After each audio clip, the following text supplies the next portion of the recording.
All right, so I think it's time to get started with a few announcements first. For those who are not familiar with Circle, I'd like to give you some information about our center. We're one of 16 language resource centers funded under Title VI by the US Department of Education. And our mission is to develop and provide quality instructional materials and professional learning opportunities to language educators. Circle is housed in the College of Humanities here at the University of Arizona. And for more information about what we do and the resources we offer, you can visit the two links at the bottom of this slide. So today's webinar is the first of a three-part series focused on virtual exchange in language education.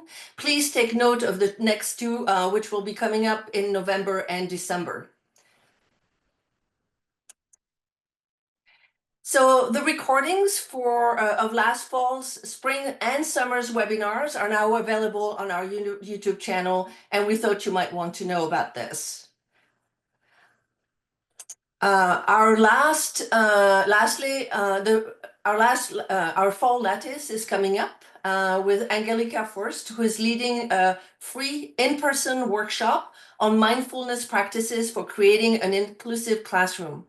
We have some travel funding for both full-time K-12 teachers and graduate students.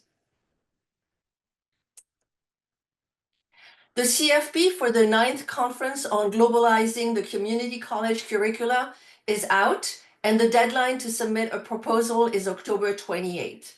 This event is sponsored by the 4 Title VI centers here at the University of Arizona, including Circle. So it is now time for me to introduce our presenter. Dr. Robert O'Dowell is full professor of English English at the Universidad de León in Spain. He has taught at universities in Ireland, Germany, and Spain, and has published extensively on the application of virtual exchange in higher education. He has coordinated 3 Erasmus projects, including the European Policy Experiment Virtual Innovation and Support Networks for Teachers, Valiant, from 2021 to 2024. He collaborates with organizations on the promotion and integration of virtual exchange in higher education, and his most recent book is Internationalizing Higher Education and the Role of Virtual Exchange. He is listed in the 2024 Stanford University list of top 2 world scientists. Robert, the floor is yours. Thank you very much, Beatrice. Good morning or good evening, depending on where you are. Thank you for joining today. I was just looking through the list of participants and where you are all from. It's amazing that there's people from South America, from Europe, from the USA, many of you come from as well, but from all over the world. I'm delighted to see some colleagues as well from the Ukraine that are able to join us today.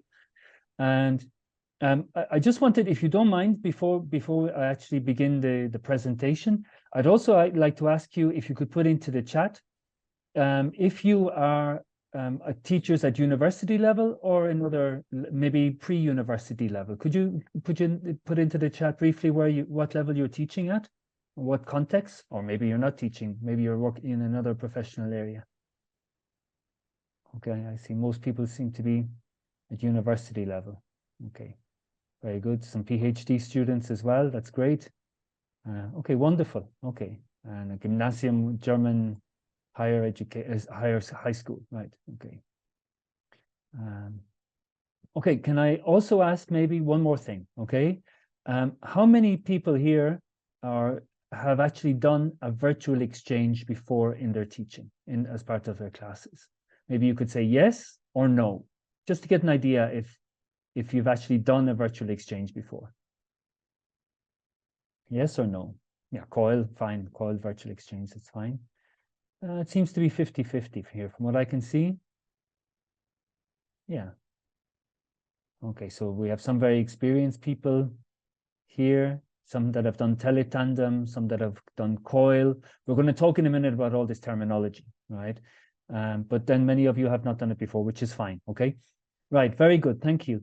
So what I'm going to do is I'm going to talk to you today about my topic, overcoming challenges and barriers in virtual exchange, all right?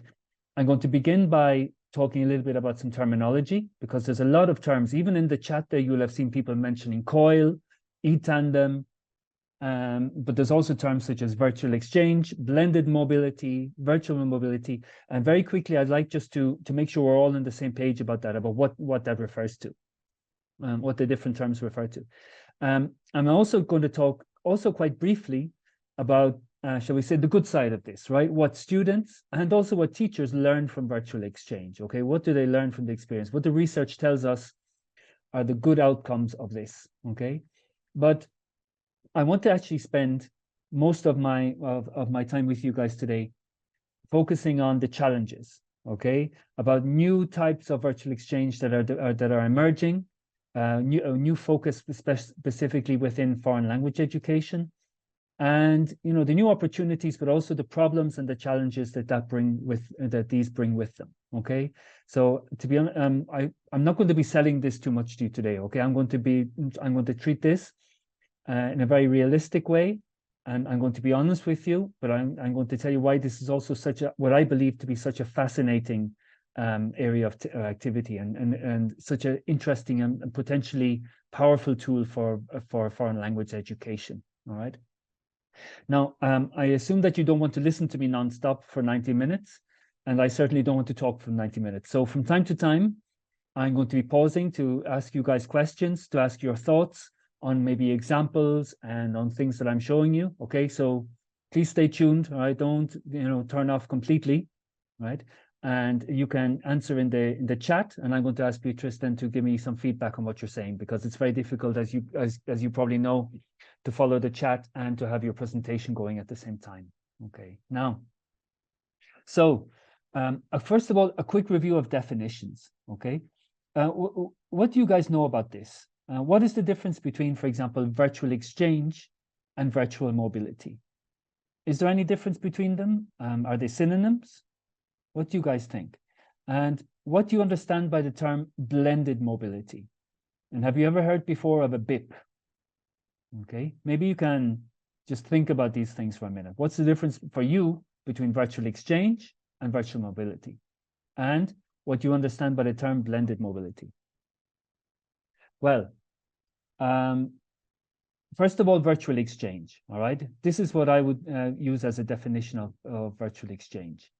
It's a term to describe the many different ways that learners can be engaged in online intercultural interaction and collaboration with partners from other cultural contexts or geographical locations, as an integrated part of coursework and under the guidance of educators.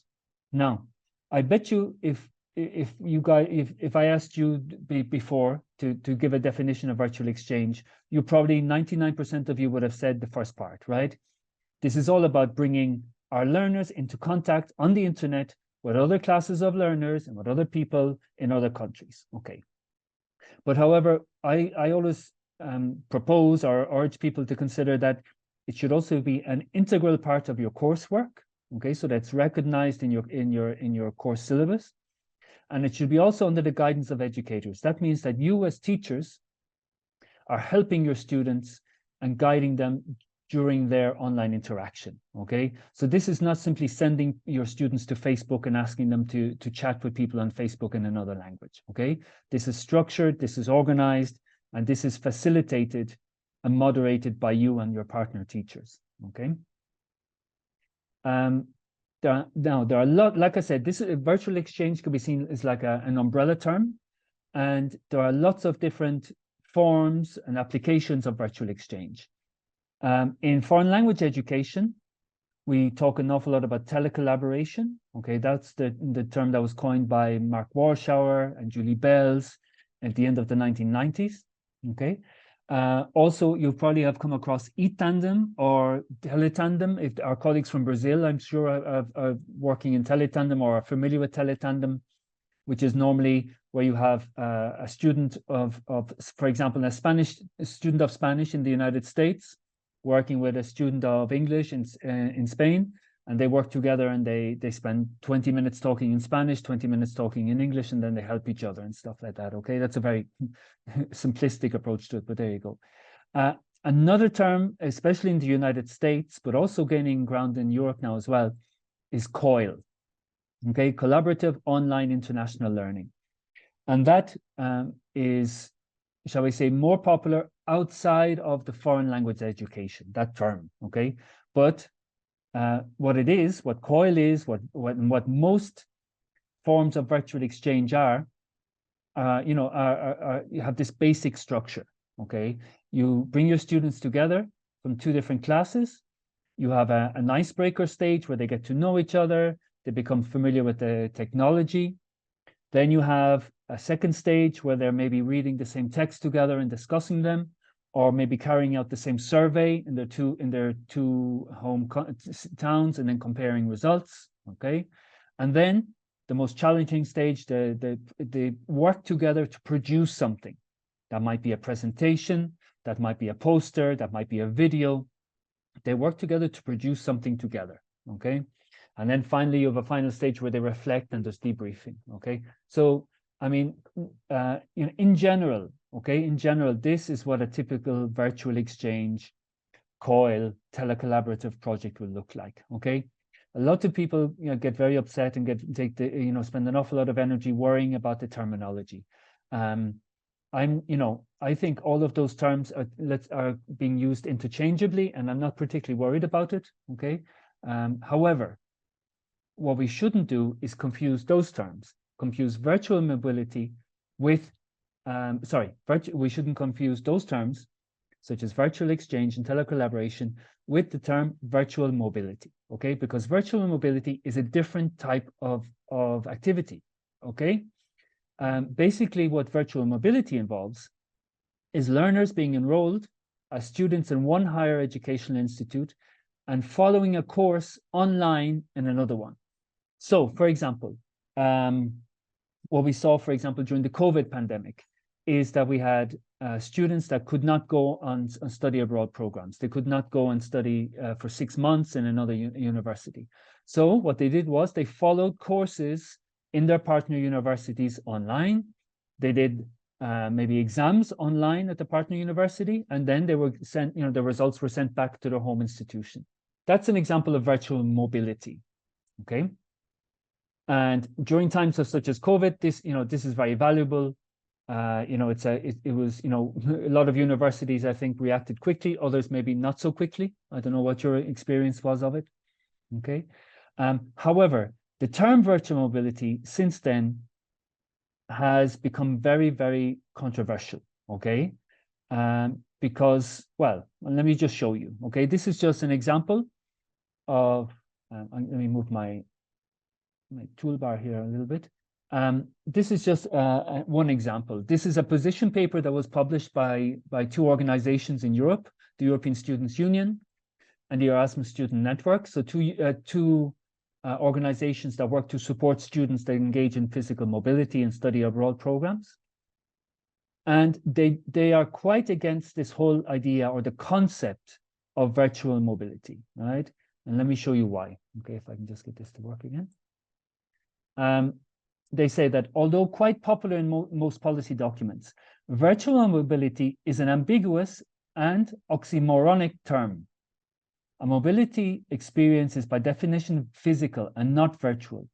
If no physical movement has taken place, there is no need to call it mobility at all. Okay, so that's their first issue with the term virtual mobility. They say it's an oxymoron. Okay. Secondly, virtual learning and also virtual exchanges cannot substitute face-to-face interaction and physical mobility that imply cultural immersion and first-hand experience of the everyday life of the host culture. So, a second issue or worry that these colleagues have is that virtual exchange, telecollaboration, COIL might be used by institutions to replace physical mobility, okay?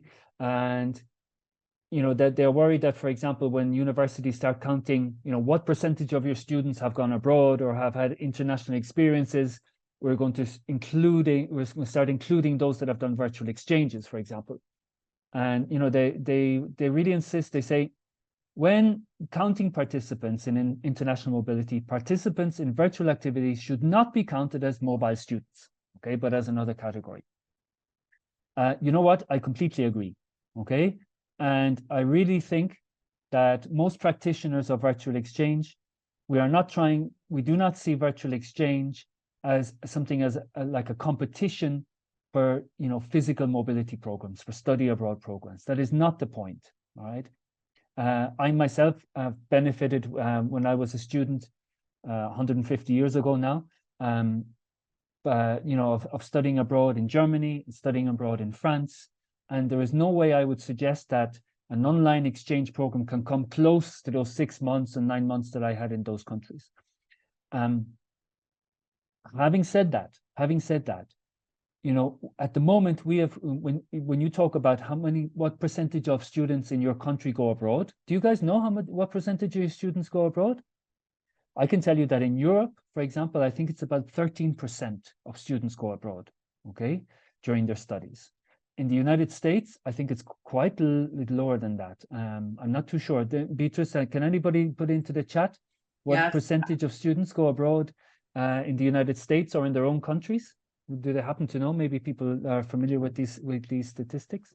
I think for undergraduate, it's somewhere between 9 and 10% of the undergraduate student population. Very good. Okay. So the reality is, if only 10% of our students are going to go abroad, what happens to the other 90%? You know, we need our students, well, no matter what they're studying, for foreign language students in particular, but in general, students need international learning experiences. And if they are not going to go abroad because of personal reasons, or because they have jobs, or because they can't afford to, which is, I think, going to be the main problem in the coming years, you know, we need to give them alternative experiences that may not be as rich and may not be as you know, as impactful, but still, you know, are good learning experiences. And we need to find how to structure virtual exchange so that the experience is as rich as possible.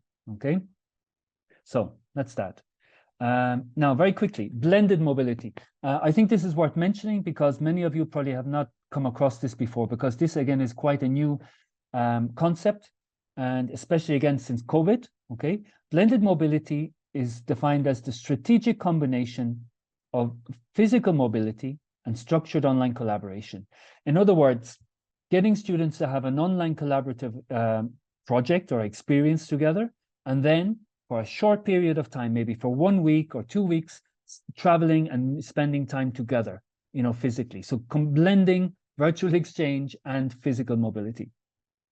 And this in Europe is becoming very, very popular now because with the new Erasmus Plus program that we have, they have what we call BIPs.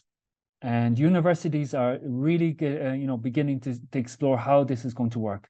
BIPs, well, I'll encourage you to explore this maybe online afterwards, but they're types of programs that they give funding to students and to take part in an online project where students collaborate together around a certain subject.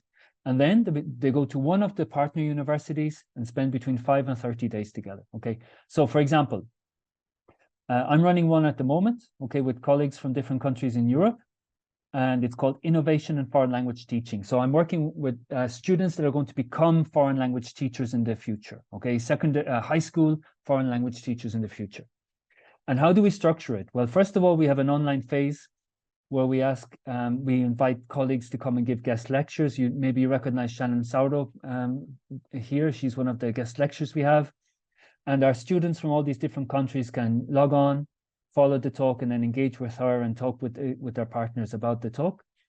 Then we have a collaborative phase where we put the students into groups, into international groups, and they collaborate online, preparing a project together. And then they come together to León in Spain, where I'm based, and they spend a week there working together, making presentations on finalizing their projects and presenting their projects. And also, of course, we do cultural events and we get them to know Spain. Okay, here we have an example of them at the end. That's the group of students from, I think there was about 5 or 6 different countries involved in that. Okay, so they all got funding to come and spend a week in León. Okay, not too much, but it works quite well. So this is an exciting new way of doing virtual exchange, I think, combining it with short-term physical mobility. Now, moving on.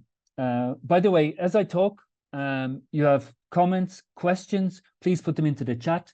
And in a couple of minutes, I'm going to pause and we'll see if we can respond and react to them, okay? So what do students learn from virtual exchange, right? Well, by this stage, okay, we've been doing virtual exchange and telecollaboration now since the late 1990s. And what we have, we're building up a very big body of research around it, okay? In recent years, what we've had are numerous, shall we say, large-scale studies where you have not just a report about one class working with one class and then looking at the results, but maybe, you know, a project or an initiative or an organization organizing maybe 20 exchanges or 30 exchanges, and then collecting the same data from them. Okay, so, you know, and it's very interesting to look at them and to see, you know, what's coming out of them. Okay, well, the first thing that people that are not familiar with this, you should know, is that virtual exchange is a very popular learning activity among students. You know, students, you know, when they do virtual exchange, they would recommend it to their classmates to do it. They would do more of them in the future. You know, it's an enjoyable, real life learning activity for students. Yeah. For foreign language students, in particular, it is very often what you could call a safe space, because, you know, students, this is like a first opportunity for students to use the language in a real communicative context. Okay, and it's, you know, very powerful for them. It's just, let me show you some examples of what students, you know, say. All right, this is from the Valiant project that I'll be telling you a little bit more about in a few minutes. They say, it's been a great experience that has made me more confident about interacting with people from abroad. I can say that it helps me to practice the speaking skill. I have social phobia and I get nervous when talking to a group. The project helps me to overcome it. It enhanced my confidence because I was really embarrassed to speak in front of so many people, but this exchange helped me to get over my social anxiety, right? So this is like a safe first step for many students into, you know, the use of the foreign language and speaking in public, speaking, you know, in international groups.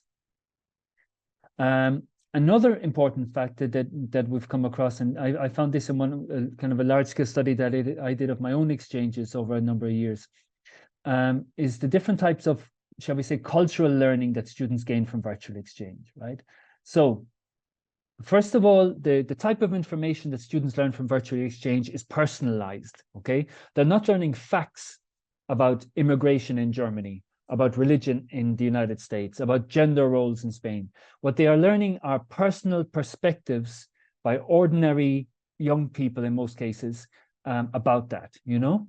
And that, I think, is, you know, is very enriching for them and it's motivating for them. Also, I think what we see is that there's a growing awareness of cultural diversity and becoming aware that of their partner's multiple identities.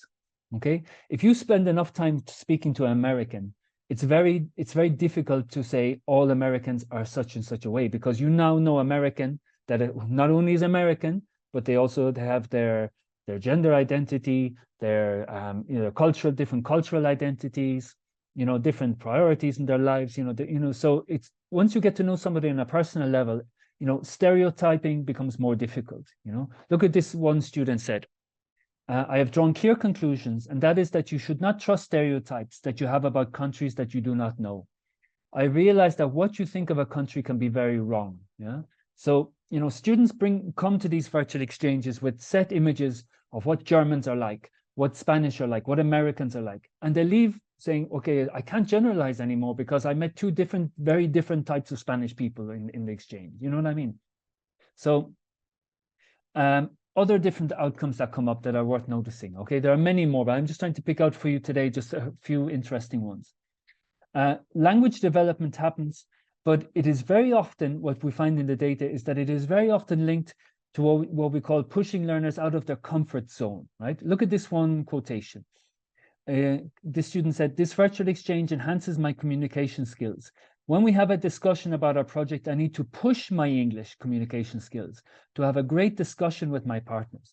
And I see this, students tell me this, you know, students that you would think are maybe quite fluent in the foreign language, and yet when they go into these exchanges, they realize maybe that they're not as good as they thought they were, and that they, you know, that working in groups with people from different cultures means that, you know, you have to up your game a little bit, right? Developing confidence in language use. I've learned to overcome my fear of not being understood by the people from different countries. I tried to formulate my utterances as clearly as possible, and it worked. At first, I was scared, but then not really. Our communication was great. So this feeling of, maybe feeling that you're not a very good language learner or language speaker in the foreign language, but then you go in and, my God, these people can understand what I'm saying. Isn't that wonderful? This kind of reaction, that comes up a lot. And also this idea of transversal skills, okay, that we keep, that are becoming more and more important, especially at university level. Somebody said the fact of working with people from other countries prepares us for the future problems that we may have. We learned how to face problems of timing or agreement. I have also learned that we have to understand and respect other people's thoughts. So here you have an example of a student developing, time management skills, learning to work in groups, learning to be more empathetic to other people's fears and thoughts. These are the type of things that happen when you ask students to work in these international groups together. If you organize the tasks properly, if we do that well, and that's the big challenge, okay? And we're going to come back to that. Finally, just one more thing about the learning outcomes, okay? And I really think this is important, and I think this is something that we do not highlight enough, I think, in the literature. But it's the fact that virtual exchanges is a learning process and something beneficial, not only for students that do it, but also for you and for me, for the teachers that actually carry out these exchanges. Because if you think about it, any teacher that tries to organize a virtual exchange with another class, with another teacher in another country, you need your own intercultural skills to collaborate properly and to set up the exchange, to overcome all the difficulties that you're going to encounter. I mean, look at these outcomes that teachers have told us that, that they got out of organizing and running a virtual exchange. One of them mentioned that, the opening up of their network, their academic network. He told me, we've set up an official cooperation agreement between our two institutions. And I'm taking my class to the country of the virtual exchange partner in May, so they will meet each other face to face. I disseminated this project in our institution, and now there are other colleagues who are interested in collaborating with that partner country as well. I couldn't have imagined this 3 years ago. So virtual exchanges can very often be, for you and for me, for teachers, a first step into a bigger academic network, okay? There's the intercultural development that I mentioned. So for example, virtual exchange means putting yourself in the position of the other, giving in at times, being more open and more aware of how other institutions work. So this collaborative work has been very enriching for me because it helped me to see other points of view and other ways of working. And it also enriched the subject, adding dimensions that weren't there before. So, as it's a learning process for the teachers as well as the students. And you guys have to be, open to that, willing to do that. And finally, professional development. It motivated me to personalize my courses more.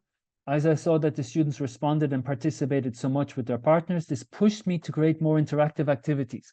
So it can push teachers as well, to innovate more in their classes and to adapt their classes more. Okay? So I really think we should remember this, okay, that this has benefits for our students, but also for us, for the teachers. Okay.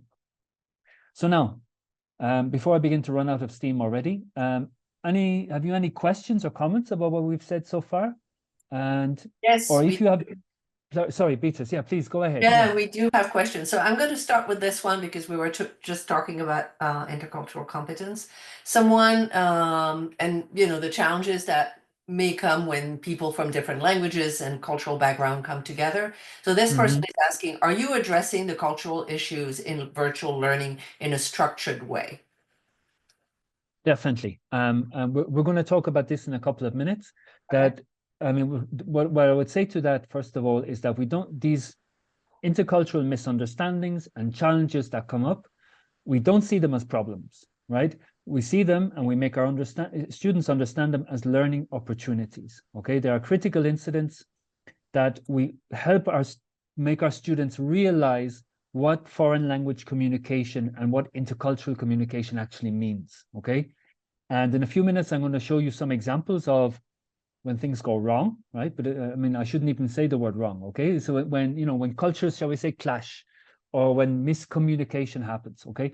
And maybe I'll ask you guys and we can discuss, what we as teachers can do in these contexts. Yeah. So still in relation to that, somebody is asking about assessment. So are there any guidelines or assessment criteria for these kinds of experiences, especially the intercultural communicative competence development?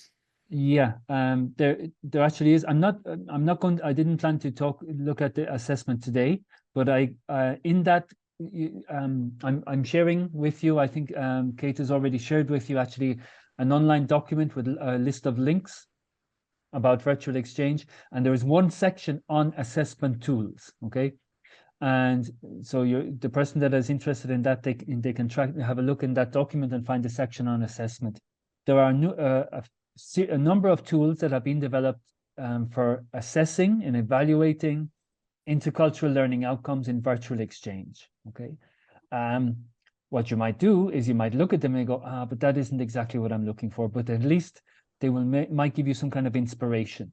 And what we also have are intercultural frameworks, global competence frameworks, digital competence frameworks with descriptors, with levels that you can use to create your own, rubrics and evaluation formats for your exchanges. Thank you.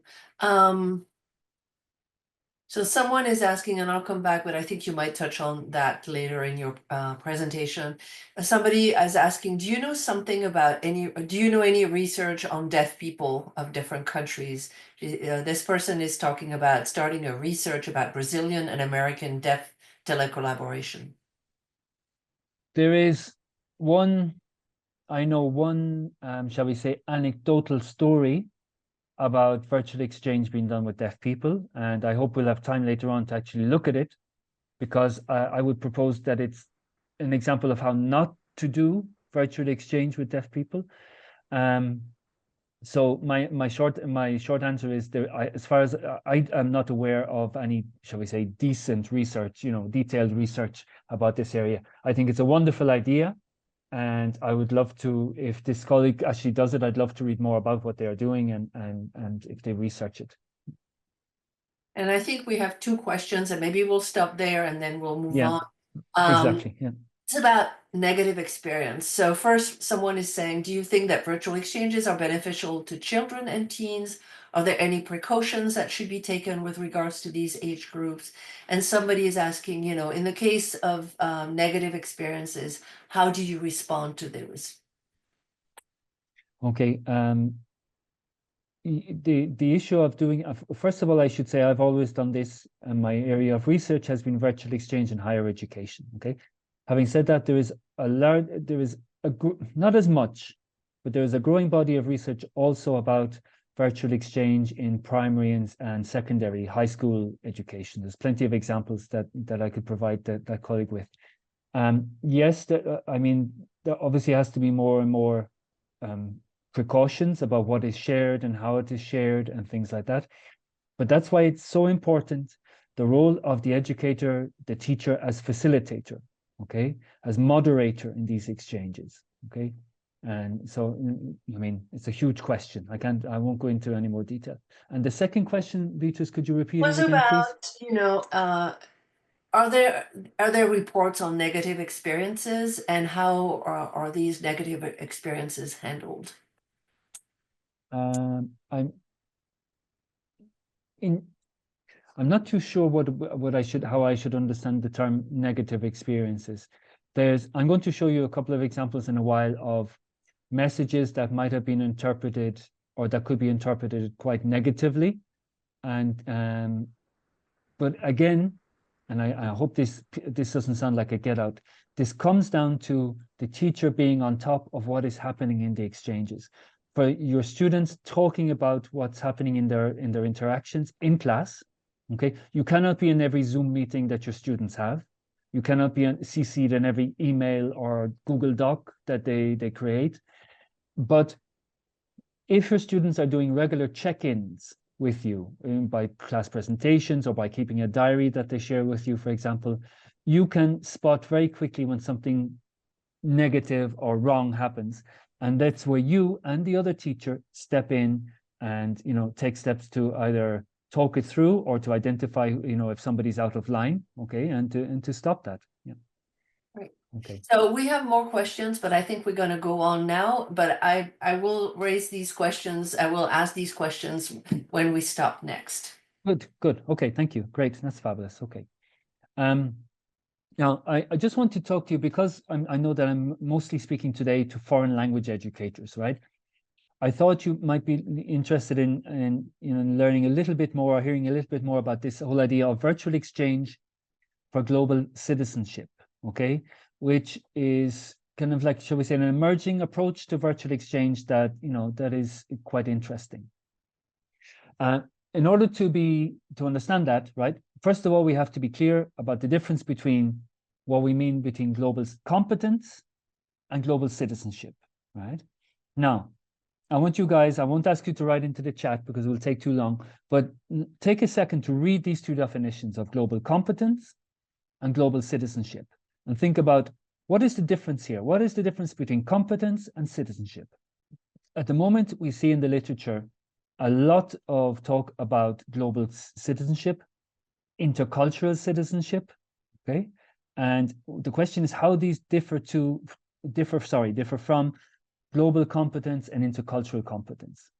And the key word seems to be the word action, right? The essential difference between competence and citizenship frameworks lies in the importance attributed to active engagement of the learner in society. Okay, so Melina Porto, somebody that I really recommend that you read some of her articles about virtual exchanges. She's a colleague from Argentina. She's done really interesting projects I'll tell you about in a minute.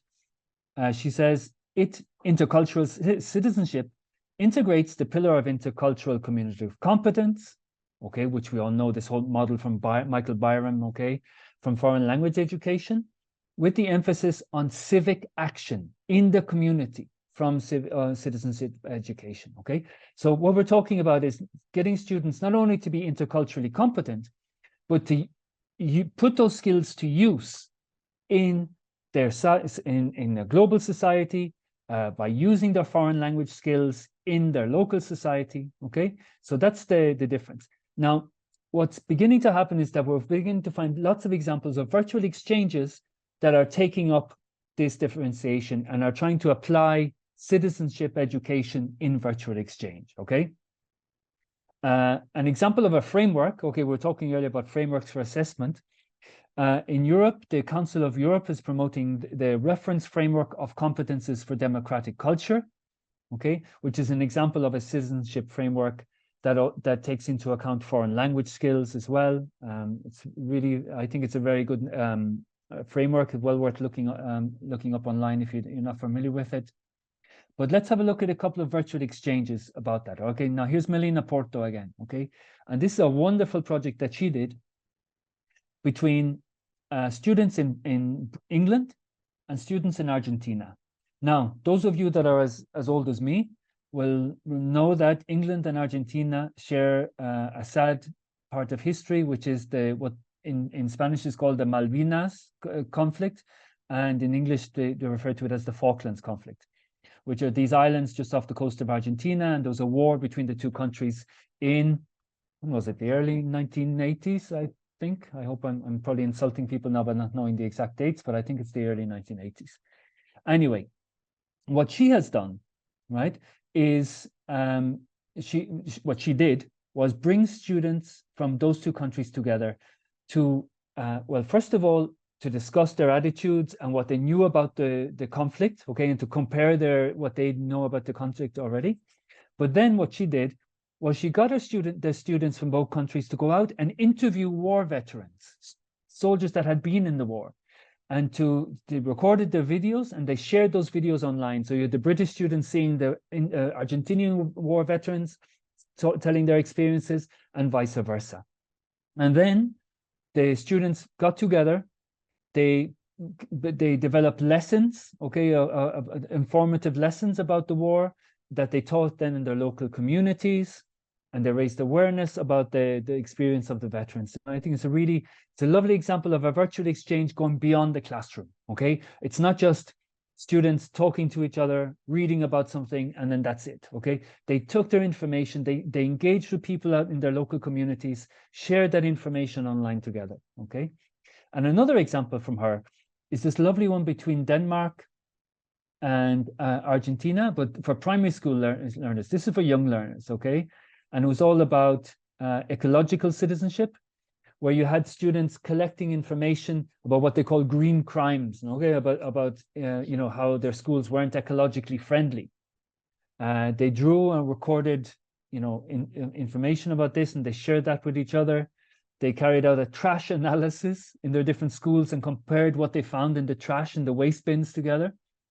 And then they started a campaign, and using that, you know, using the information that they collected from their research, the Argentinian and the Danish students collaborated online to design posters and then to raise awareness of environmental issues. And they did that in their local communities. The Argentinians were interviewed by a local journalist, and that was published in the paper. In Denmark, students put up collaborative posters in their school and their community, and they contacted Greenpeace. Yeah. So again, students not only doing a project together, but taking the information that they created through their collaborative work and putting it to use in their local communities. This is what I'm talking about by virtual exchange for global citizenship, right? One more example, okay? This comes from the Valiant project that we've just concluded, some colleagues and myself. And what we did in this project was we were working with student teachers from various different European countries. But what we got them to do is, well, let me show you. Okay, you can read there's an open access book that you can download. Again, you'll find that in the collection of resources that I've drawn up for you. But what we did was we put student teachers into contact with real teachers, in-service teachers around Europe, okay? So the students, teachers, for example, in Germany and Spain, they work together online to create classroom activities, design projects, and then they brought those projects and they gave them to their in-service teachers that were located in different schools around Europe. And they talked about them with them, they refined them, and then the teachers took them and tried them out in their classes. And some of them actually, recorded videos as they were trying them out, so our student teachers could see their ideas, their activities being tested out, and the teachers would tell them how well they worked, what problems limitations they had, etc., etc. So again, trying to the stuff that you get your students to do together to have an impact on society in some way and to go outside of the classroom in some way, right? So, basically you compare traditional telecollaborative projects. What do I mean by traditional? Traditional projects normally involve native speakers from two countries. An American student learning Spanish works with a Spanish student learning English. The projects will then focus on factual or cultural aspects of the partner countries. The students exchange information, they discuss the different perspectives, and then they focus on, the Spanish culture and the American culture. Okay, this is like your typical telecollaborative exchange, right? But what we see happening now more and more is that teachers are moving away from this model, right? And they're moving more towards this, I call it like a transnational model, okay? Which is a focus on global citizenship. Okay, we have students, from many different countries. At the moment, I'm running we've just started a project this week between my students in Spain, my English students, right? English as a foreign language students in Spain, working with students in Germany, where else? In Kiev, in Ukraine, and Slovenia as well. Okay, so we're all using English as a lingua franca, right? And the themes that the students are talking about are, general themes that are, affecting them in their societies in general. Okay, and then what we're going to try and do is get them to make a project together where they will have to create something together which they will then share in their local communities. Okay, and so we're moving away from like learning about Spanish culture, American culture, and what we're trying to learn about is, cultural difference per se. You know, how do people interact differently? How do people use a foreign language or lingua franca like English differently? Okay, these type of learning outcomes. Okay. Now, all right, let's get down to the dirty stuff, right? This is what you guys were interested in the comments, right? What are the challenges for students and teachers? Well, the first thing to be aware of is that there's a big difference between engaging with difference and learning from difference. Okay, so we can bring our students together, we can create lovely tasks for them to do together, but that doesn't necessarily mean that they will learn from it. Okay, I mean, that's true for virtual exchange, but of course it's true for study abroad as well. You can send students away to France for 6 months and they will come back, you know, deliberate, you know, unaffected by it, if you like. Okay, but what we've noticed, if you look at portfolios of students, I mean, myself and my colleagues, we do so many exchanges and we look at so many portfolios, you can see tendencies emerging, right? And in more recent years, especially with, shall we say, maybe MA students, master's students, there's a certain amount of reasons why they say that they are not learning from, or they have learned nothing from the virtual exchange, right? The first one is that they've already had a study abroad experience, okay? They've already done in Europe, Erasmus, right? I was an Erasmus student, I learned a lot from different cultures. So this is not really new for me, okay? So I've done the intercultural thing. I've ticked that box, so to speak, right? Others will tell you that because they are living in very multicultural societies, again, they have nothing to learn from this online intercultural interaction. I was used to being friends with people from different cultures before, so it was familiar territory, right? And also, because now more and more teachers are doing virtual exchanges, after students have done 1 or 2, there's a reaction of, yeah, I've already done this, I know how it works, I've learned what I have to learn about cultural difference. Okay, so the challenge there for us is to, of course, you know, explain how, you know, intercultural learning is a lifelong learning experience, right? And you've got to make your students aware of that. There's another issue, and others have brought this up, is that can virtual exchange exclude certain student groups, certain types of students, right?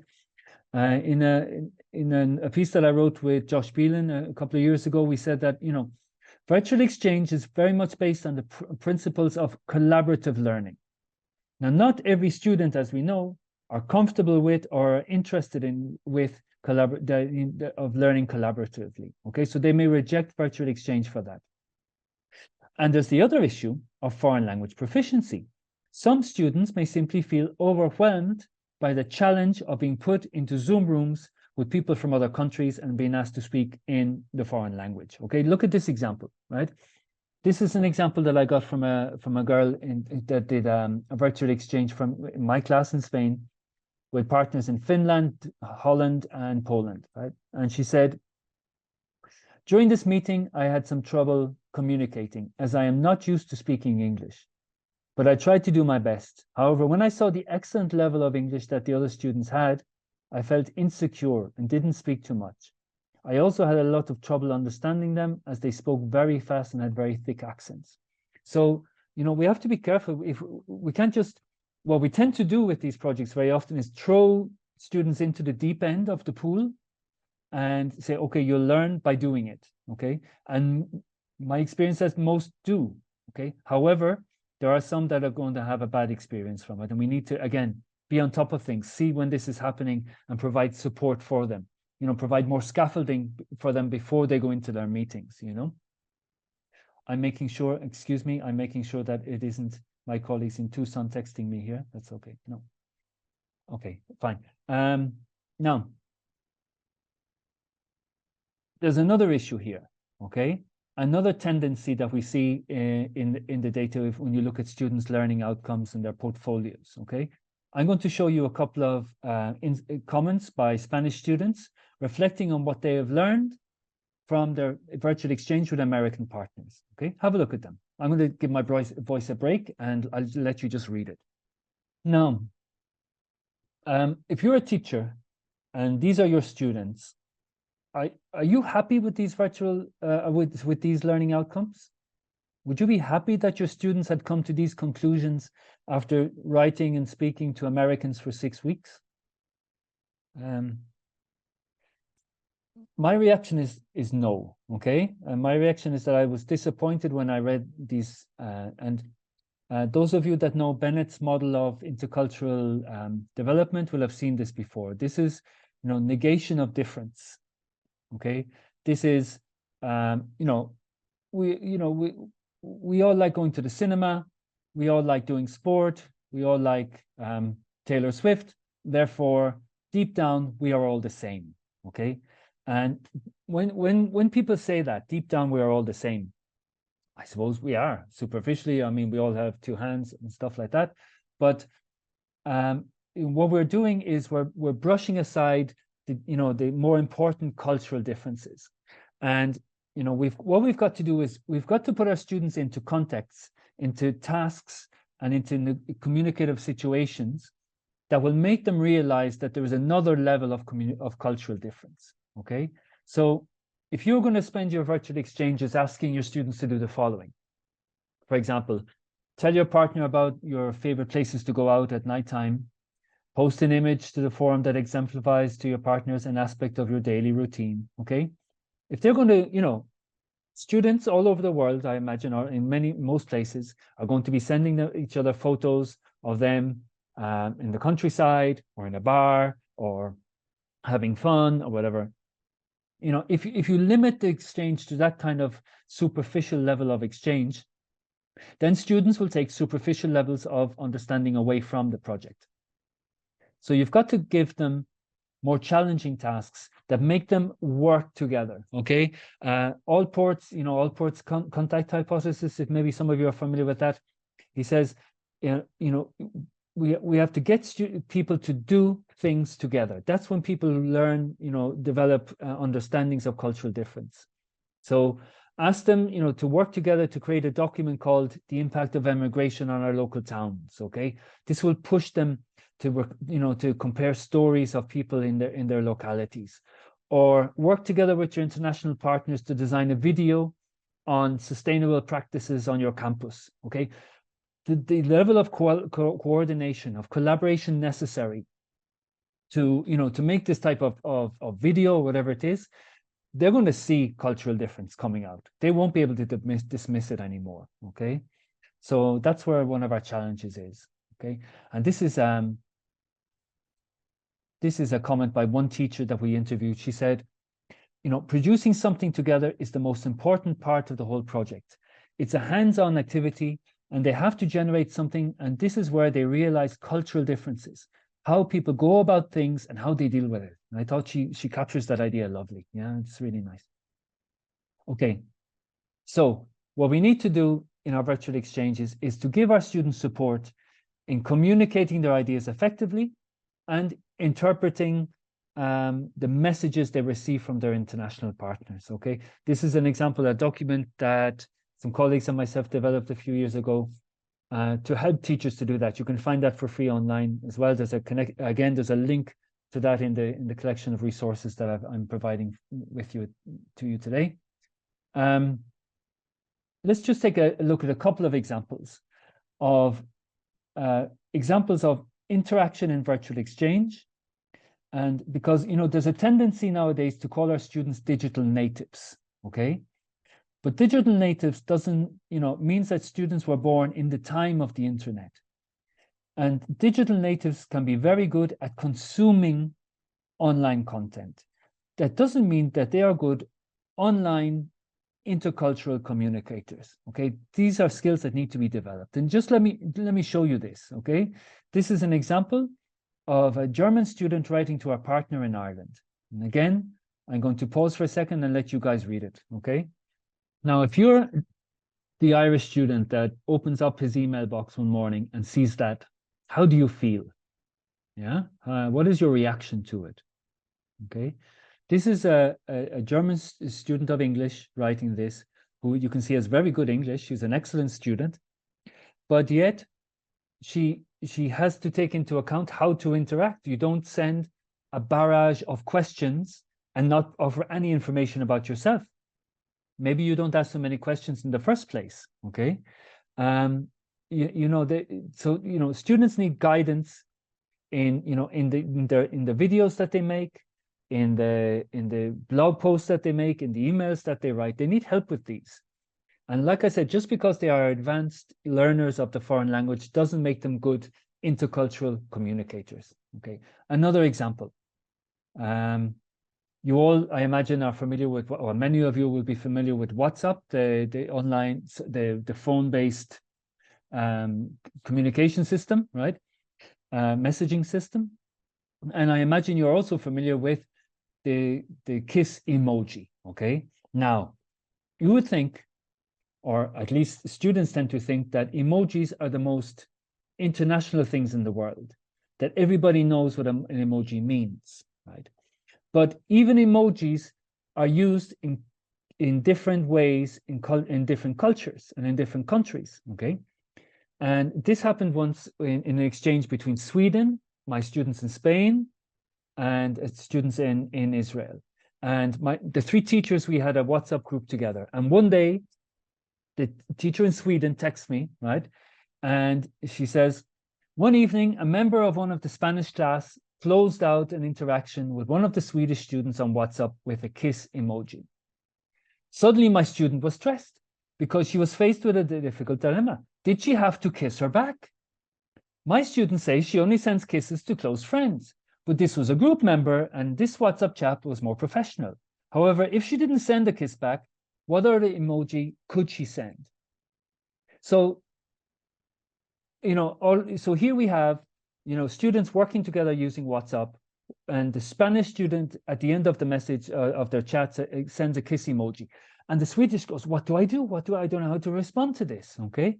And what I had to do is I had to explain to the teacher, to Shannon, the teacher in Sweden, I had to say, the Spanish kiss on WhatsApp all the time, okay? It comes from un beso, which is a way of saying goodbye. Un beso meaning a kiss is a way of saying goodbye. So, what you find is in Spain that, kiss emojis and emojis are actually used even in semi-formal interactions like this one, The Swedish teacher said, after she related this tale to the whole class, one of the other students explained, I only kiss after the third task. Okay, so there you go. All right, so, even these things need guidance. They need you bringing these things into class, talking about them, And what I recommend that you also do is that you build up a collection of them and use them with students, with new students before they do their virtual exchanges. This example, for example, I showed that to my students last week to make them aware of these things, because students very often, they run into these virtual exchanges not aware of the differences, Another example from Spain, right? And then we'll move on. But, not only it can be about emojis, not only it can be about the tone of your messages, but also about interactional norms in Zoom meetings, okay? These are two Spanish students reflecting on what they learned from their interactions. One of them says, in terms of thinking about my own society and values, one of the aspects that I found interesting that before this project I had not considered was tone, okay, tone of voice. What I mean by tone is the way Spaniards tend to speak sometimes. We usually are quite straightforward, and it may sound rude or strong to other cultures. That aspect is something that I will be working on, okay? And another one said, I see that we Spaniards are more extrovert than other cultures, but I already knew this. What I have realized now is that this can be interpreted as pushy by other cultures, being pushy, but imposing their ways on or their opinions on others. Okay, so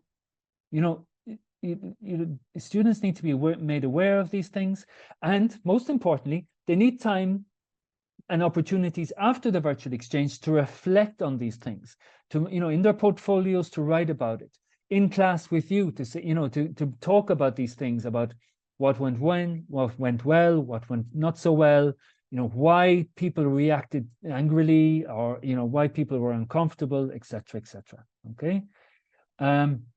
So what should we do with critical incidents? And after this, I'll pause again, Beatrice, and we can maybe take another couple of points, discussion points or questions. I would suggest that we be open to critical incidents. Don't avoid them, okay? They are learning opportunities. encourage students to imagine why their partners behaved or interacted the way they did. Okay, try to get them to, use their empathy to see, why would he say this? Why would he write this? Why would he react like that? It's very important for us as teachers to maintain regular contact with the other teachers. For example, in the virtual exchange I've started this week, myself and the other 4 teachers now are in a WhatsApp group together. And as issues will come up in our classes, as somebody will tell us, that there might be a problem emerging, or that somebody said something strange, we'll exchange experiences about that, and we can then talk to our students about that. Yeah. And finally, the goal of virtual exchange is not for everybody to agree on everything. Okay. The goal of virtual exchange is to encounter and learn from cultural perspectives and practices which are different to our own. Okay. They're not there to make friends for life. If they do, that's wonderful. But at least, get them, to be open to say, look, I'm here to have it, to see difference. Okay. And the wonderful thing is, they're not living away from home. They're in the safety of their classroom with you to guide them, right? And that's where the great potential of this is. Okay. So with that, I'm going to pause, and then we'll go into the final set of discussions on the idea. All So right. Beatrice, is anything you want Yeah, to? so I think there's one general question about in the presentation, a lot of the studies that you report on are bringing together students from different European countries most of the time. You had Latin America represented, also Israel. There are questions about, are there any possibilities? Have you tried with some students from other countries, let's say the Middle East or Asia, for example? There are lots and lots of studies about these particular areas. At the end of the day, and as we're going to see in a few minutes, the idea of getting students from the global north, which is a very nice phrase, and the global south to engage together is another thing that's becoming very, shall we say, popular. It's an emerging area of virtual exchange activity, but that brings with it a whole new set of challenges. Okay, and we're going to talk about those challenges in a minute. Okay, the whole issue of equity of engagement, I think, is really important. So I personally, I work with, at the end of the day, you work with your colleagues, your contacts. Okay, and also I find, for practical reasons, working with other classes in Europe makes it easier when it comes to time zones, because I want my students to engage in Zoom meetings and video conferencing meetings. So, even working with Americans can be, very difficult. Look, it's right now it's 8:10 in the evening here, and it's 10 o'clock it's now 11 o'clock in the morning in Tucson. Okay. So finding times when students can work together across time zones can be very difficult, Right. Okay, so I'm gonna have to kind of choose. So I think in relation to the last few slides, how often do you usually debrief with the students about what is going on in the telecollaboration or virtual exchange process? Yeah. I would, so if I meet with my students maybe 3 times a week, and during one of those days each week, I will spend time doing 2 things: debriefing with them, what's going on in their interactions, maybe asking a particular group of students to present and show us examples of what they've been doing together. And also, I will tend to bring in the task sheet, right? And we try to give students every week a set of instructions about, okay, this week you go into your meeting and you do this, this, and this. You achieve this, you create this, whatever. So I'll bring that into class, and I'll read down through it with the students. I might even brainstorm some ideas about, so when they go into their meeting, they're already kind of, ready for what's going to happen in that project. And if there's particular language structures or, particular vocabulary they might need for it, we'll do some brainstorming about that as well. So that's kind of once a week during the lifetime of the project. So another question, what elements of in-person exchanges are irrepressible, and how might we compensate for these in a virtual setting when structuring a virtual exchange? Wow, what a big question that is. Yeah, I'm not complaining. I'm just saying it's a huge question. You know what, there's a few studies came out after COVID of these virtual mobility, right? We're back to virtual mobility again, of what virtual mobility was. Students that followed online courses and were registered at other international universities during their time, for their international experience. And then the studies looked at what was lost. What was the difference between those online courses and actually going abroad for 6 months? And it comes down to what many of them suggest is that the best parts of study abroad programs, the best parts of physically going abroad to another country, are the informal moments when you're in a cafe with somebody, when you go into a supermarket with somebody, and things like that. So these informal discussions and encounters and observations that you can. So, capturing that in a virtual exchange, like I said, I suppose, first of all, you have to make sure that our students develop good personal relationships with their partners. Okay, that's important. Okay, so they get to meet humans and engage with humans, right? Because the problem with all of these online courses that people did during COVID was that they just went to lectures and they just did their exams. They didn't have, the human aspect of the study abroad. Okay, and that's, so the challenge is to find that. What that is and how to break it down, that would require, a lot of, I think, thought, and I'm not going to be able to answer that, I'm afraid, in the next few minutes. Thank you. Somebody, I think it comes from, again, from the presentation, the focus on negotiation of difference.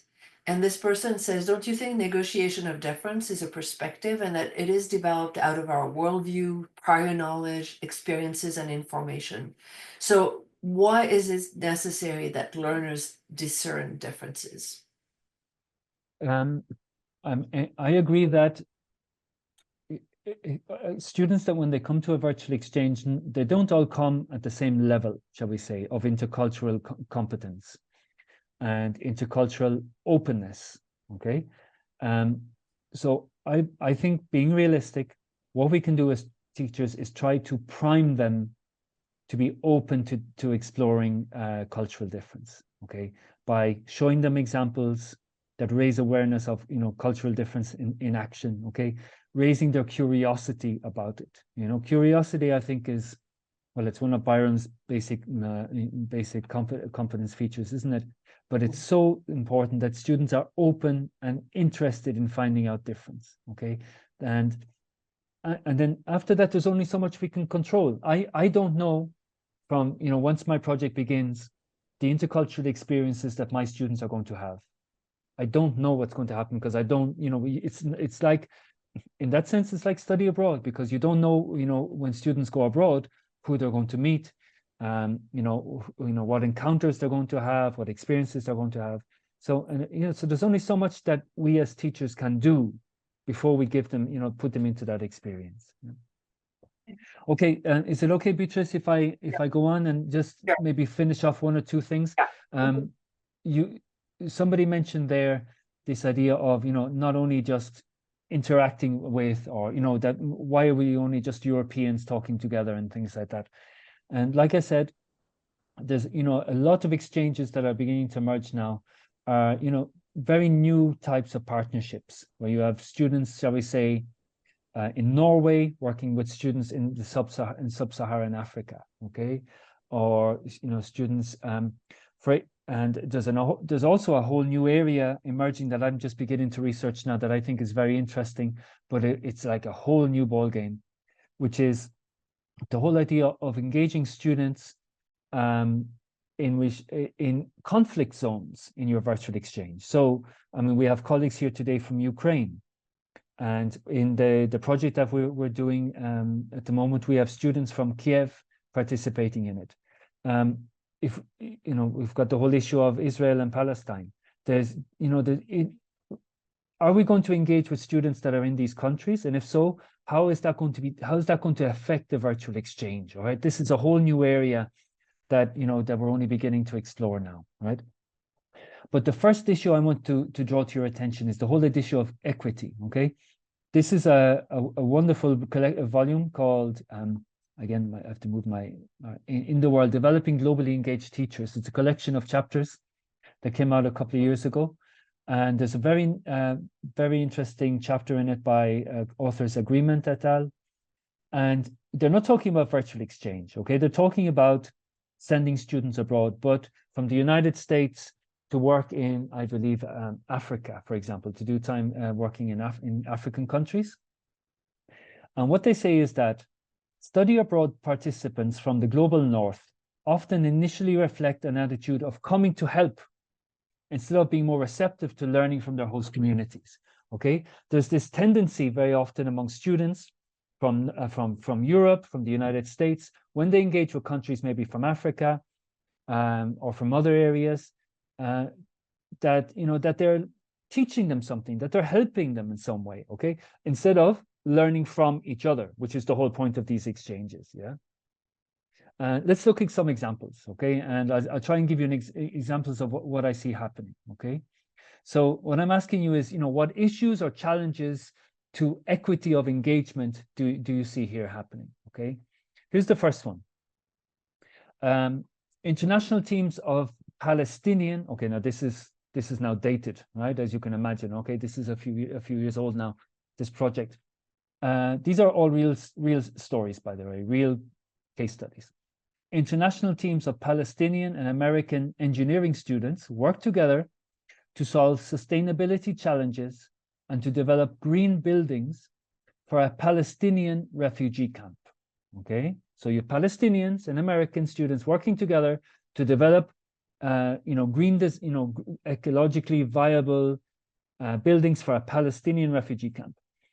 The designs, the projects, the students worked in teams, and then these designs were judged by a panel of experts. And then the Palestinian students from the winning teams were brought to the United States to meet their American partners and learn from, you know, green building designs in the United States. Now, at one level, this is a lovely project, okay? It's got its citizenship aspect, right? Because you've got your students not only doing stuff in theory, but they are actually working together to solve real world problems, okay? That's great. But my issue with this, okay, is that even though the two sets of students are working together, they are working together to help one set. So one set of students is almost positioned as superior to the other. Once, you know, the Palestinians have the problem and the Americans, we're going to help save them, okay?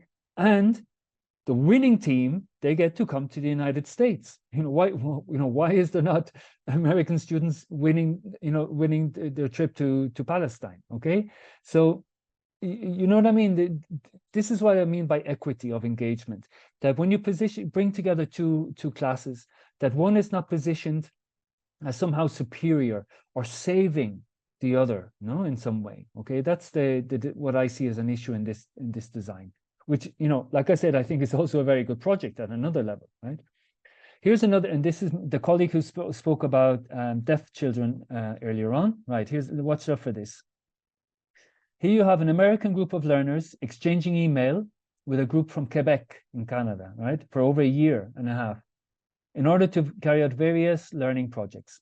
Each group was learning the other's language. So the Americans were learning French, the Quebecois were learning English, right? And they're communicating via email. The exchange is reported to have worked extremely well, and the American group are said to have considered their Quebecois partners competent and highly proficient models of learning French, until they finally met when they realized, the American students realized that their partner class was of deaf children. So the Quebecois were actually deaf students, okay? Now, again, at first glance, you know, this is a lovely project. And in the book where they tell you about this project, they're telling it about the power of the internet, that the Americans engaged with their partners without being biased, shall we say. That was the reason why they were telling this story, okay? But my issue with this is, you know, it's not honest. Okay, you're treating the deaf children in like a novelty in a way, aren't you?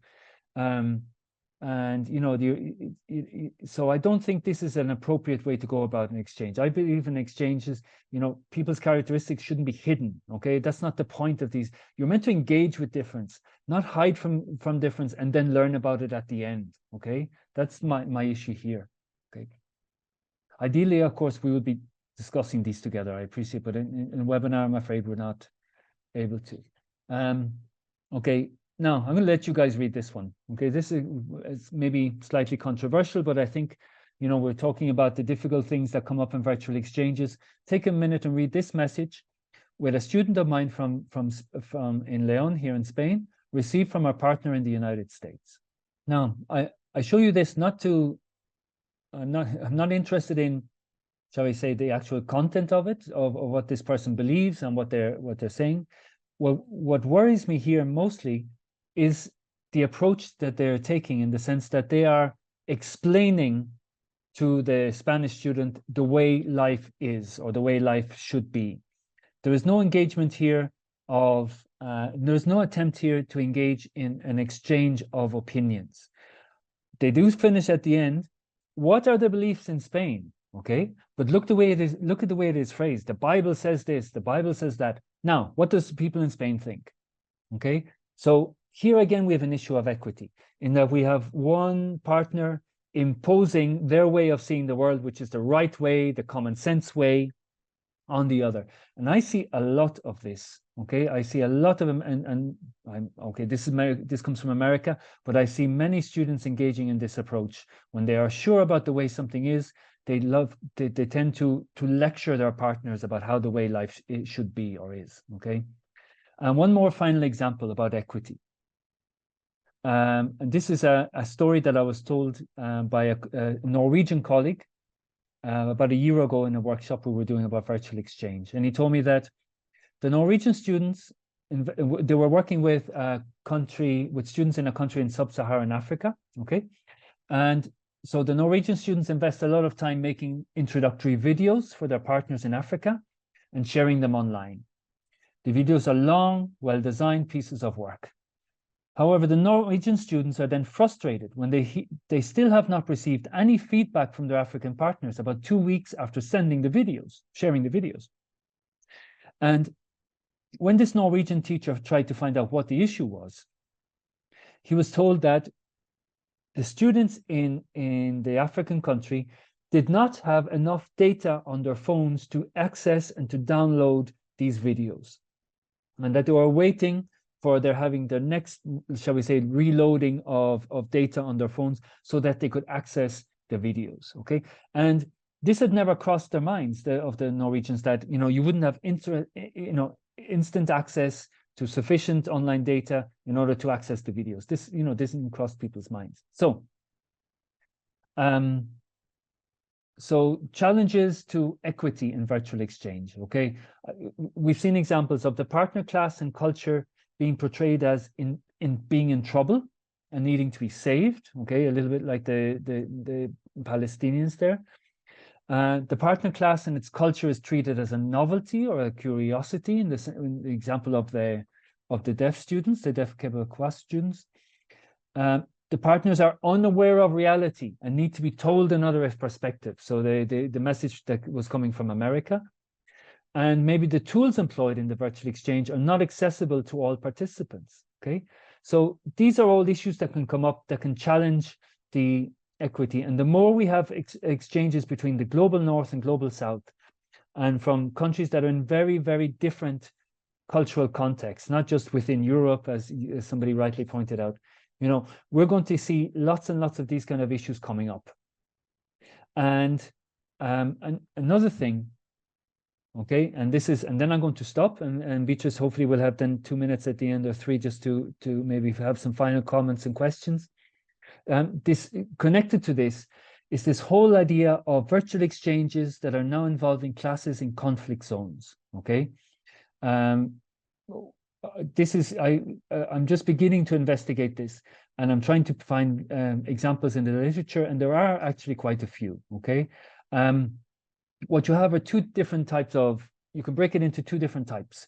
First of all, there are virtual exchange projects between students from nationalities or ethnic groups that are in conflict. So, for example, I've seen examples of Arab-Israeli virtual exchanges, United States with the MENA region, students in Northern Ireland and Southern Ireland engaging together online. Okay, so zones of conflict, not necessarily war, but ethnic, where there's ethnic conflict or ethnic tension, and virtual exchange being used as a tool to bring students into contact in order to reduce prejudice, increase intercultural understanding between the communities. Okay, and then the second type, which what I'm involved in, what many others are now doing, is where you have a class of students in a conflict area, for example, in Ukraine, working with a class of students outside of that conflict. So it's my students in Spain, for example.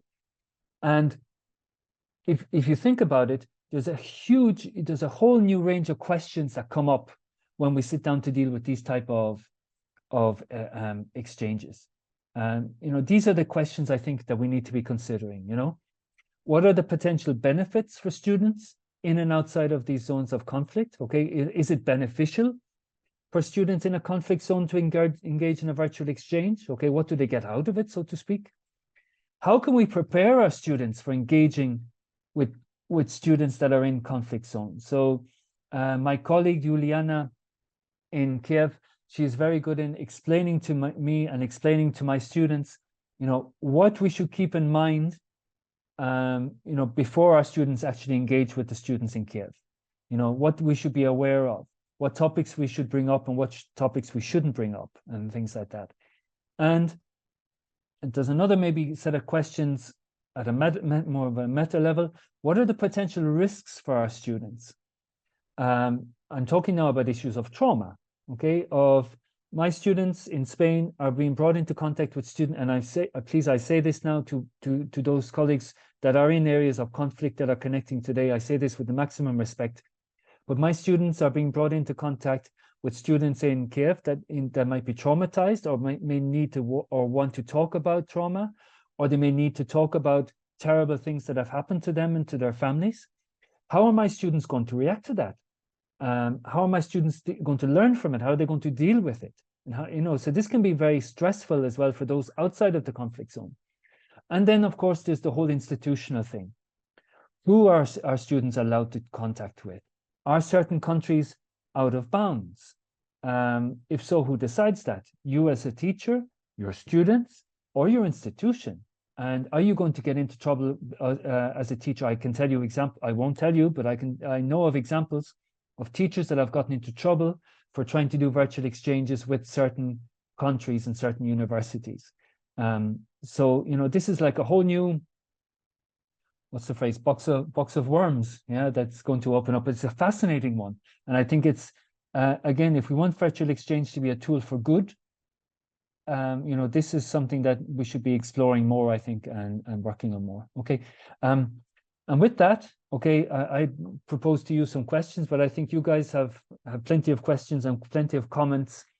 If you'd like to talk or comment on anything I've said at the end, I'd love to hear your comments now before we run out of time. I see we're only a couple of minutes left. Thank you very much for sticking with me over the past 90 minutes.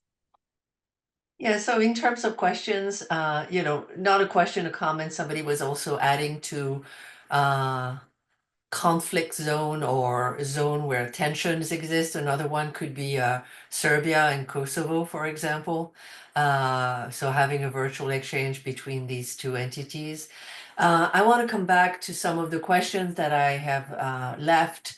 So someone was asking a question about, or setting things up in a way that she has been experiencing difficulties with her students in terms of engaging them in virtual exchange. So she's trying to find ways in which she could encourage her students to do collaboration with other students from other countries. She says, my students are not culturally aware, they've never experienced cultural diversity, and I have a difficult task of explaining to them that being an English teacher means that they need to be culturally aware and exchange ideas with others, and be in touch with students from other nations. So how do you address that kind of resistance and reluctance of engaging with others? Yeah. To be honest, I haven't come across resistance to engagement, but like I've shown you in the examples, that students can very often avoid engaging with difference. Okay, they might take part in the exchange, but they will look for a superficial difference as opposed to deeper difference. And like I said, that needs you as a teacher to bring in examples of them, and also to create tasks that lead them to, that would lead for them to become more aware of these cultural differences. I think task design and facilitation are the two big things for teachers in virtual exchange that we need to work on more. Yeah, that we need to be good at. Yeah. Yeah, and I think that was another question in relation to your last point about, teachers getting into trouble possibly with institutions. So this person is saying, she's asking if in your school, do you have broad parental administrative support for these virtual exchange? She says, I live in the US and I could see this being a problem in some areas.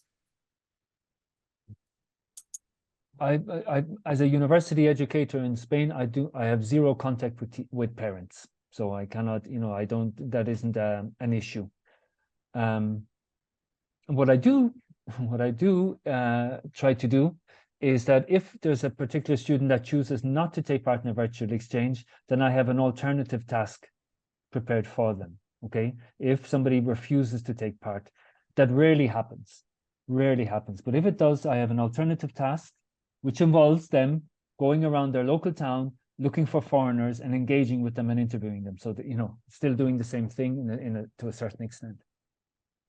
Another question, so I think it's in relation to your answer about, that you work with colleagues, colleagues who are interested in collaborating in virtual exchange tasks and so experiments. But this person is asking, how do I start a virtual exchange? How can I reach institutions to start one? Is there a database where I should go to? So how to start a virtual exchange? I suppose, yes, one of the first things you need to think about is finding a partner.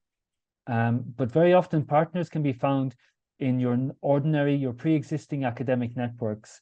If you've been to international conferences, if you read, very often I actually write to people that I've seen in publications and articles, because if they're working on a topic that's interesting, I will write to them and I will propose a virtual exchange about that topic, for example. There are online organizations and that do promote these things. One is called Uni Collaboration, another one is called Coil Connect. And again, in the document that I'm going to share with you at the end of the session, or that you probably already received, there's a list of these organizations, and they do have partner sessions, partner meetings. Okay. Another question. So someone is saying, I'm a PhD student. I didn't have any task design experience for e-tandem learning until now, but I've read your paper about types of task design, information sharing, comparison, and collaboration. Can I use the same topic for these three forms for over a 3-week task? So let's say in the first week, students will just focus on information sharing. Second week, students will focus on comparison. And third week, students will work together to present a presentation. So I guess it's about the time frame, right? Yeah, the time frame. Ideally, projects should last, I think, a minimum 5-6 weeks minimum. Yeah. However, there are no set rules. These things have to be done in the realities of our classrooms. Okay, so people do it and they adapt things as best they can. Yeah. So there is no one set formula, I think. Yeah. I think another question, and I think it relates to the beginning of the presentation where you were talking about the small number, the small percentage of students actually traveling or studying abroad, and how virtual exchange, although not replacing that experience, should be considered. And that person is asking, do you think that the virtual exchange should be more broadly used across the curriculum? And where do we stand at this point? I think it has grown incredibly, especially since COVID. And since I started doing this, I did this my PhD thesis about this in 2000. So in the past, I mean, the level of awareness about it keeps growing constantly. And like with these organizations like Uni Collaboration in the United States, the Stevens Initiative, Coil Connect, all of these. I mean, this is really, it is really growing, and it is really becoming an important area, I think. But still, a lot left to do. Thank goodness. Otherwise, I'd be out of a job. All right, so I think there's two other questions. It's not question, is the same person who had difficulty getting her students to engage in VE, and it's almost a cry for help. She says, is anyone willing to record an online video presentation for my students in order to encourage them to communicate and collaborate in VE? I think Netta, I would probably try to reach out to some people here. I mean, I'm not, I think everybody is seeing your plea for help. And let's hope someone answers to your answer you and start working with you. Otherwise, I think that's it in Okay, terms of, so Beatrice, you guys will send on that link, right? I mean, the link with yes. the document with all of those links. Okay. Thank you Yes. very much, everybody, for sticking around for so Well, long. and thank Thanks a you lot. so much for presenting and being part of this series, Robert. And Thank you thank you so very much. much, Beatrice, for inviting me. It was an honor. Thank you very much indeed. All right. Okay. Bye. Bye bye, everybody. Thank you.